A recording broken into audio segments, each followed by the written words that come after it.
Your brain has its own Wi-Fi, it can communicate without words. One of the most mind-blowing facts about the brain is its ability to engage in nonverbal communication, almost like a built-in Wi-Fi. Through subtle facial expressions, body posture, and eye movements, your brain can interpret someone's emotional state, intentions, and thoughts, without a single word spoken.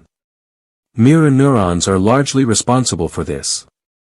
These specialized brain cells fire both when you perform an action and when you observe someone else performing it, essentially mirroring their behavior inside your own brain. This is how empathy works. For example, if you see someone stub their toe, you might wince in pain. Your brain is literally simulating their experience. This level of unconscious communication is one of the most interesting brain facts because it hints at the deeply social nature of human intelligence. In many cases, your brain makes decisions or forms impressions based on these nonverbal cues before your conscious mind catches up. Understanding how the brain works in this regard can improve relationships, boost leadership effectiveness, and even increase negotiation skills.